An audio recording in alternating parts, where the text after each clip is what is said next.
Assalamualaikum warahmatullahi wabarakatuh. Kembali lagi di channel Marsha Subiakto. Pada kesempatan kali ini kita akan kembali membahas informasi menarik. Kali ini tentunya kembali terkait dengan seleksi P3K atau pegawai pemerintah dengan perjanjian kerja. Dan tentunya kembali berkaitan dengan P3K tenaga kesehatan. Dan kali ini informasinya untuk para pelamar P3K yang mendaftar pada instansi Kementerian Kesehatan. Jadi teman-teman harus tahu hal ini, yaitu ada persyaratan wajib tambahan yang harus dipenuhi oleh teman-teman yang ingin mendaftar pada instansi Kementerian Kesehatan. Apa itu? Bagi yang penasaran, simak terus. Jadi ini adalah persyaratan wajib tambahan yang harus dipenuhi oleh teman-teman yang ingin mendaftar pada instansi Kementerian Kesehatan. Karena hal ini akan sangat berpengaruh terhadap kelulusan administrasi teman-teman. Jadi teman-teman harus tahu dan harus bisa memenuhinya. Kita coba lihat ya.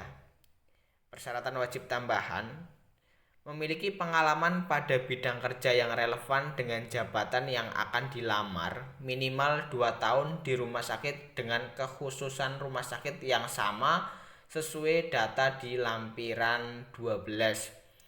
Jadi ini adalah rumah sakit khusus ya, rumah sakit anak, rumah sakit jiwa, rumah sakit kanker, rumah sakit mata, rumah sakit ortopedi, dan lain-lain ya.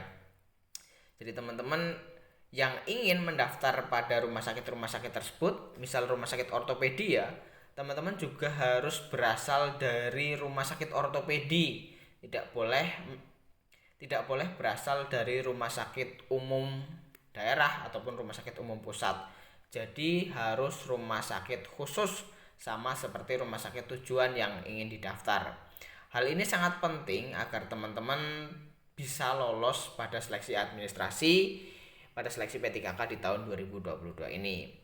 Kemudian selain itu ada juga ini ya, memiliki pengalaman pada bidang kerja yang relevan dengan jabatan yang akan dilamar, minimal 2 tahun di rumah sakit, minimal pada kelas rumah sakit yang sama sesuai data di lampiran 12. Jadi ini juga persyaratan wajib tambahan lagi ya. Kelas rumah sakitnya harus sama. Jadi misal teman-teman bekerja sebagai non ASN di rumah sakit tipe A, teman-teman baru bisa mendaftar di rumah sakit Kemenkes dengan tipe A. Tidak boleh teman-teman berasal dari rumah sakit kelas atau tipe B kemudian teman-teman mendaftar di rumah sakit Kemenkes dengan kelas atau tipe A. Itu akan menyebabkan teman-teman tidak lolos. Kita coba buka lampiran 12-nya ya. Ya, jadi ini adalah lampiran 12, daftar kelas dan jenis rumah sakit pada Sistem Informasi Rumah Sakit atau SIRS. Ini untuk rumah sakit khusus ortopedi misal ya.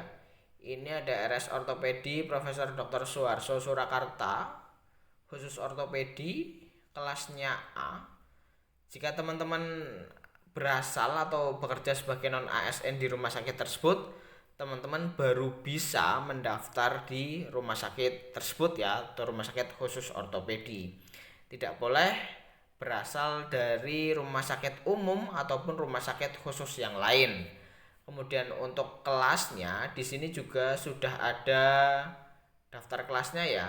Kelas B, kelas A, kelas B, kelas B, kelas A, kelas A, dan lain sebagainya. Ini untuk seluruh rumah sakit milik pemerintah yang ada di Indonesia. Jadi kelasnya harus sama. Kemudian jika minta kekhususan rumah sakit yang sama, teman-teman juga harus bisa memenuhinya. Jadi mungkin itu informasi yang bisa disampaikan pada kesempatan kali ini. Jika ada tanggapan atau pertanyaan, silahkan tinggalkan di kolom komentar. Terima kasih, mohon maaf bila ada kesalahan. Wassalamualaikum warahmatullahi wabarakatuh.